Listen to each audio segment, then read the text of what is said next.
안녕하십니까, 알림의 황희두입니다. 이번에 준비한 소식은 국민의힘 주호영 논란인데요. 주호영 원내대표뿐만 아니라 지금 국민의힘 측에서는 아니 평소에 그렇게 안보 타령을 하더니 지금 국가의 기밀까지 막 유출하고 있는 상황이고, 심지어 막 감청 정보까지 아무렇지도 않게 저렇게 공개를 하고 있어서 지금 논란이 됐습니다. 그걸 본인들의 이익을 위해서, 정쟁을 막 부추기기 위해서 아무렇지도 않게 문제의식 없이 이걸 공개하고 있는데요. 이게 얼마나 심각한 문제인지 간략하게 핵심만 전해드릴 예정이고요. 이로 인한 논란, 당연히 그들이 감당해야 할 몫이겠죠.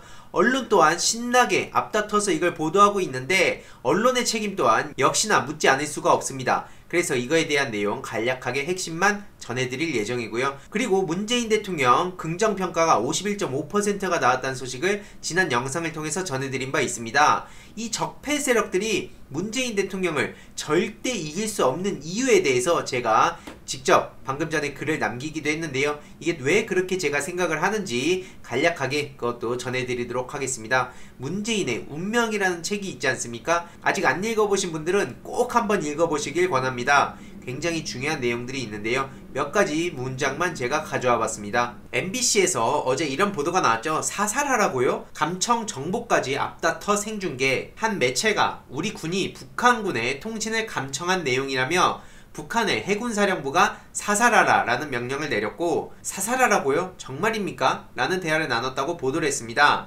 이에 국방부는 이례적으로 해당 보도는 사실이 아니라고 신속하게 반박을 했는데요. 이 사실 여부를 떠나서 군의 기밀 정보가 잇따라 유출되고 있는 상황, 이게 더 문제라는 지적이 나오고 있죠. 우리 군이 획득한 첩보 내용 가운데 사살을 언급한 내용은 전혀 없고, 그래서 사살이라는 내용을 국회 등과 공유했다는 건 사실이 아니라는 거죠. 이 사실 여부를 떠나서 군의 보고 내용이라면서 외부로 유출된 건 이뿐만이 아닙니다. 국민의힘 주호영 원내대표는 북한이 연유를 발라서 시신을 태우라고 했다는 감청 정보를 군이 가지고 있다고 밝히기도 했는데요. 이런 식으로 YTN 출발 새아침에 나와서 저런 얘기를 대놓고 하고 있습니다. 엄청난 문제입니다. 이건 국회의원들은 군이나 정보기관의 비공개 보고를 받기 전 관련 내용을 외부에 절대 유출하지 않겠다는 서약서를 쓰고, 누설시 처벌도 감수하겠다는 확약까지 해야 들을 수 있는 정보들입니다.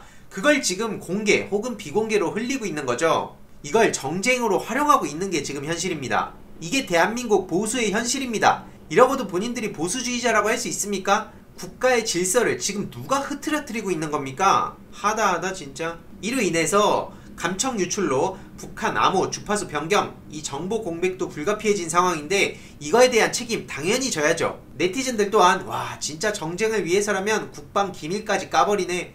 보수라는 작자들이 월북자 옹호하고 거기다 군사 기밀까지 까발리려고 함. 이러니까 국민의 심소리 듣는 거다. 이해찬 전 대표가 민주당 20년은 더 정권을 잡아야 나라를 바로 잡는다라고 했던 이유가 바로 이런 데 있다는 걸 지적하고 있는 거죠. 앞에 말씀드렸듯이 사살하라고요? 정말입니까? 뭐 이런 식으로 연합뉴스를 비롯해서 언론을 통해서 무차별적으로 보도가 됐습니다. 역시나 깨어있는 시민들은 우리 군의 북측에 대한 감청 사실이 이렇게 언론을 통해 모두 까발려져도 되는 거냐? 기자들 군 기밀 다 유출하네.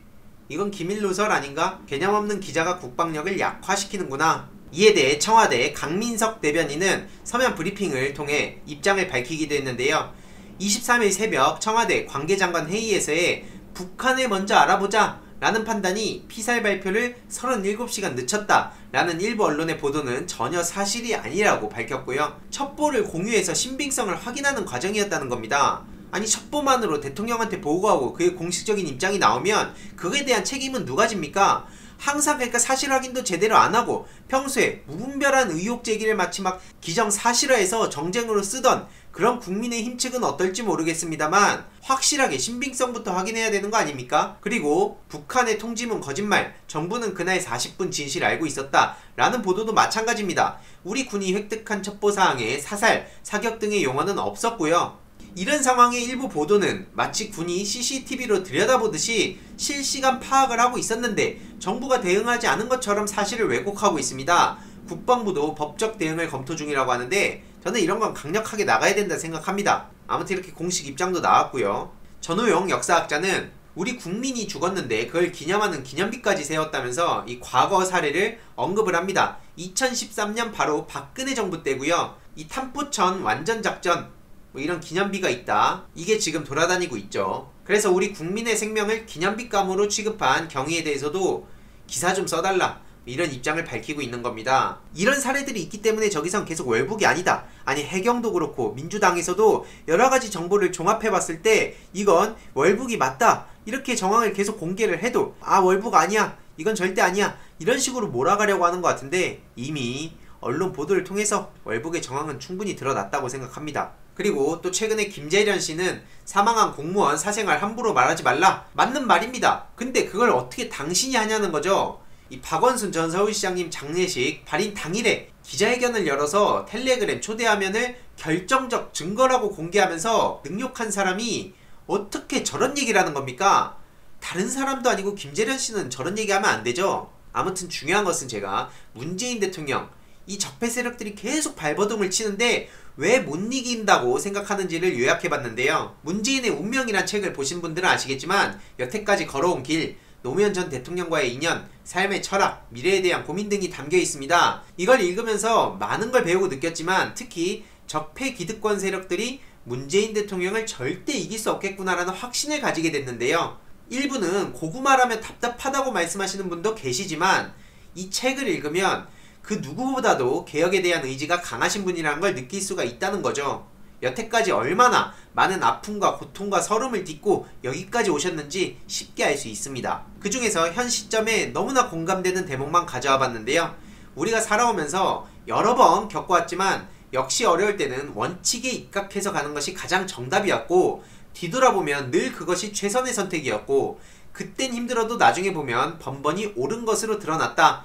이 원칙에 대한 문재인 대통령의 철학을 들여다볼 수 있는데요. 한마디로 지금 국민의힘 측에서 국감 때 팽수, 이근대위 막 불러가지고 쇼하지 말고 안철수 씨처럼 그냥 이것저것 대안도 없이 까면서 세월호라는 마을토당토한 그런 비유를 하지 말고 진짜 국민들을 생각하는, 본인이 뱉은 말에 대해서 책임을 지는, 당장은 답답하다고 욕을 먹을지라도 어떠한 꼼수를 부리지 않고 쇼하지 않고 진심을 다해 걸어간다. 이제 그게 저는 원칙이라고 생각을 합니다. 특히 검찰 개혁에 대한 의지도 240페이지를 보면 노무현 전 대통령께서 검찰을 장악하지 않고 정치적 중립과 독립을 보장해주려 했었지만 오히려 그런 검찰에 의해 정치적 목적의 수사를 당한 걸 바로 옆에서 지켜보셨죠. 노무현 정부가 또 실패했다는 손가락질을 받으며 또 청와대를 떠났다는 그거에 대해서 무엇이 문제였는지, 부족한 게 뭐였는지 차분하게 성찰하고 복귀할 필요가 있다. 실제로 바둑을 굉장히 잘 두시죠. 그래서 감정으로가 아니라 냉정한 마음으로 성공과 좌절의 교훈을 얻어내야 한다면서 엄청난 이런 과거 성찰과 미래에 대한 끝없는 고민이 담겨 있습니다. 그렇기 때문에 이 어떠한 꼼수와 쇼로도 문재인 대통령의 원칙을 이길 수는 없는 거고요. 이 집권 4년차에 긍정평가 51.5%가 모든 걸 설명해 준다고 봅니다. 야당은 지금부터라도 전략을 다시 짜야겠죠. 물론 듣지도 않겠지만요. 그렇기에 저 또한 문재인 대통령을 끝까지 지키고 이 원칙에 입각한 이런 국정 운영을 믿고 신뢰하는 겁니다. 아무튼 그래서 오늘의 결론, 지금 주호영씨 저렇게 꼼수 부리면서 기밀 누설하고 막 유출하고 이런 짓을 하지 말자는 게 문재인 대통령의 철학입니다. 너무나 비교가 되지 않습니까? 저런 사람이 정쟁을 위해서라면 수단과 방법을 가리지 않는 그런 식으로 지금 기밀 유출까지 하는 사람이 대한민국의 보수주의자라고 볼 수 있습니까? 아니죠. 이번 내용도 유익했다면 구독, 좋아요, 알림 설정, 멤버십 가입도 정말 감사드리고요. 이 내용도 주위에 널리 공유 부탁드리겠습니다. 원칙대로 따박따박.